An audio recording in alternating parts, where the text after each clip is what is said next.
guys, and welcome to the Creative Collective podcast. Today, we're joined by Jeffrey and Abby, our friends who are going to be joining us on this podcast for the seasons to come. We're so excited that they're here. Will you guys just introduce yourselves real quick? Sure.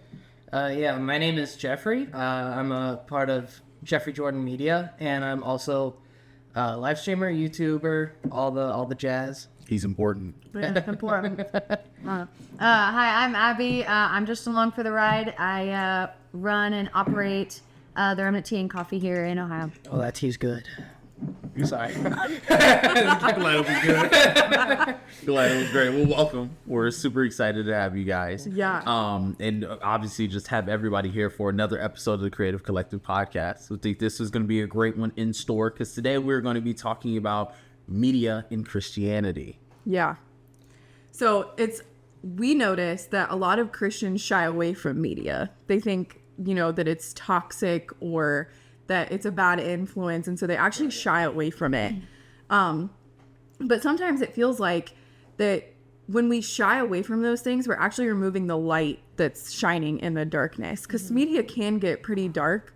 But if we continue to shy away from it, then we're actually removing its light and letting it become darker. Right. Yeah, and it's also one of those things, too, is like a lot of the people on social media are using that as a way to prey on, like, people who are alone and put them into their own communities. Mm-hmm. And, with Christianity, we can be that community that accepts everybody, and, so definitely something that we've noticed as well. Yeah. In that realm of media, for sure. Yeah. Well, I mean, with us all being in our 20s, I think it's safe to say we kind of also grew up with media. I know for me, one of my bigger points of reasoning of going to media was I was a huge Call of Duty fan as a kid. So because of that, all I watched as a kid was competitive Call of Duty, watching those matches, but also getting an idea of the environment and also the culture of that portion of media. Right. And it is, genuinely speaking, it's really far from Christianity just from the stuff that you're hearing. Yeah. It's something that is kind of like a point of joking for a lot of people of talking about old school toxic Call of Duty lobbies and just expressing how bad it was. But even looking in that, it's media is definitely something that I feel like a lot of times is not looked at as, hey, we can still use this as a tool for Christianity. Right. A lot of times it's kind of retreated from because of how strong media is already as is. Mm-hmm. Yeah. Of, hey, well, this is already a really, really, really great dark force that we have to combat and go against. So because of that, we're going to stick to stuff that we already know. Right. I've noticed. Yeah. And that it almost in a way does more harm than good. It does. Especially because we're called to dominate that mountain of influence. Yeah. There's 7 mountains and that's one of the mountains. Right. And if we continuously retreat from it, we can't dominate it. Right. No, 100%. Right. With you being, of course, Jeffrey Jordan Media, I should put that out there. You got to remember that. Have you found yourselves in moments and times where you're like, hey, this aspect of Christianity in media almost feels like a more uphill battle than a downhill battle? Have you found yourself in those moments? Absolutely. Yeah, for sure. I feel like it's a lot easier for people who don't have the same values as me to get more popular quicker. Yes. Because of the over-the-topness. Yes. In the specific live stream YouTube gaming space. Yes. The over-the-top nature of everybody. And that's a good term. It gets them more popular quicker. Yeah. It's out there. Than just Yes. Right.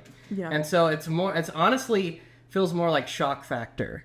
You know what I mean? Yes. That gets them popular more than just, well, it sounds mean saying it this way, because some of them do have good content, but them just producing good content is just shock factor.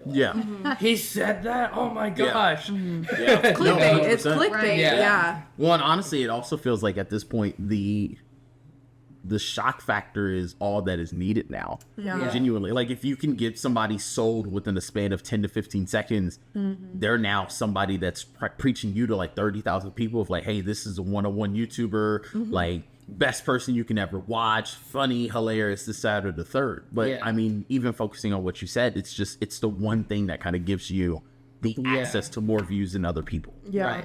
At most. Yeah. And the sad part is like media today is used more as entertainment, but it also can be used as education. Right. And like, it's just a misuse of technology, really. I mean, because we could be using media to educate people, get them connected to community, especially with as much like online like technology and presence that there is.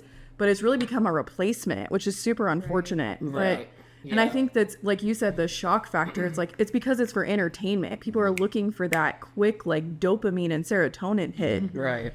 And really, it's feeding them negativity, honestly, because Just you are builds. you are Then what they gotta get something else and something else. Yes. And it's gotta be even more entertaining and Yes. more crude and all of that. Yeah, no, you're right. Yeah. And I mean, I guess to a certain extent, it doesn't even have to be crude. I mean, if you look at Mr. Beast, Yeah. how many videos does he have that just tops the last Yes. one Right. in Yes. some ridiculous way? And not that it's like bad videos per se from Mr. Beast. Last one to take your hand off this jack, it's $1 million. Yeah, it's like those numbers are crazy. Yes. You definitely want to see who gets the $1 million. Right. But yeah, And I mean, I guess in a way, it's natural. Like as Yeah. people, we gravitate to things that are going to give us more of a release quicker and quicker and yeah. quicker. Well, it's kind of like game shows too. No, you look yeah. at like Who Wants to Be a Millionaire? Deal or No Deal. Yeah. Mr. Beast is kind of the same way. as Yeah. that, It's too. just a 15-minute YouTube video version of it. Yeah. Which, Right. I mean, it's not horrible. It's just also, that's a really hard thing to combat against. That's a Yeah. really hard thing.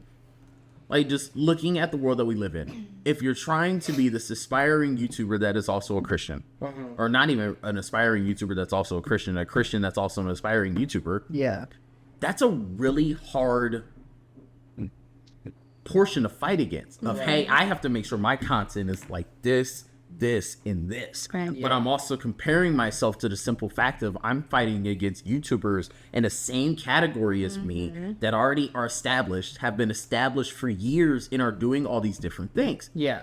I mean, even just looking at the Redneck Coffee and Tea, like you are putting yourself when you guys first started years ago in a town that was already established on different sorts of businesses. Right. On top of the simple fact that there was already a coffee place 6 minutes away that was already here and known for a very long time. Right. So I mean, in any sort of case, that can feel like almost like described earlier, that uphill battle. Yep. Yeah. Of, hey, I'm throwing myself into this category that's already established.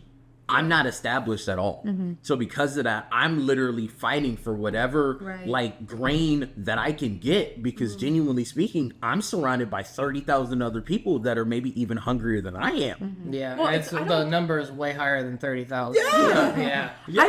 I don't think it's a difference in hunger. I think it's like we're trying to break through the noise, but also because we are Christian and because we believe certain values, we're constrained. We choose to be constrained. Yeah. So Yeah. there's things that we will not, condone or accommodate or discuss because we don't align with those values, which makes it even harder. Like, Yeah. Right. talking about the shock factor, it's like nothing is really off limits for those people. No. Right. And it's because they have a different motive, they have a different intention, they have a different they have different principles and morals and all of those things. Different and so upbringing even. and so it's Yeah. like we choose because of what we believe and we value to be constrained, Yeah. which narrows the pool for us even more. Yeah. Right. Which it's not to use that as an excuse or to say it's impossible. It's just it's a battle we decide to fight. Yeah. Yeah.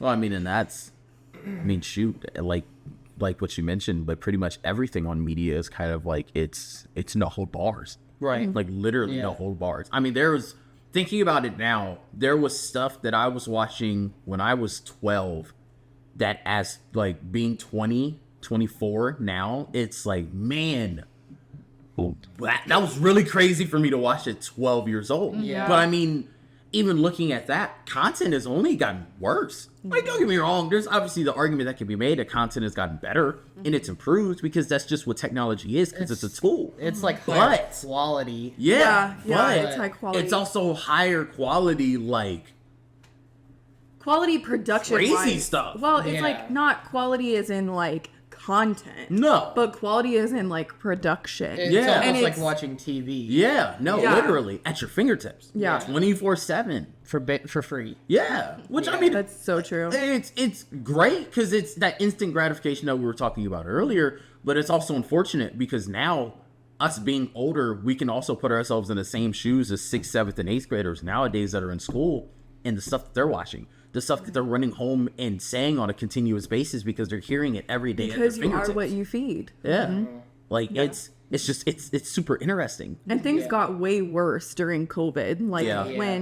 when especially because COVID happened like here in Ohio, like in the colder months. So it's like you can't really send anybody out. No one's gonna go outside when it's freezing. Yeah. So it's right. like, and not only that, but there was a lot of content producers that were created during that time because it's Oh, like now we sit at home What are you and gonna we do? can't. Yeah, what do you do?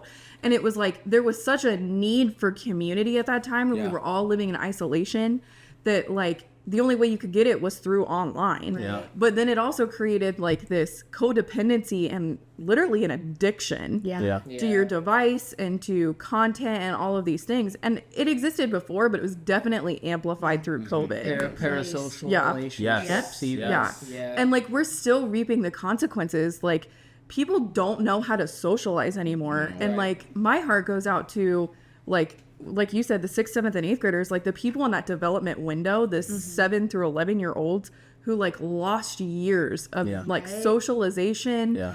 and, you know, testing out new skills and being creative because they were confined. Yeah. Yeah. Yeah. Right. But that's why we feel called in this season to try and reach those people and to create community, especially for creatives, and to start dominating that mountain of influence rather than running. Yeah. We feel called in this season to try and meet people where they're at through those online communities and through those content creations, which is why we're launching this podcast. Yeah.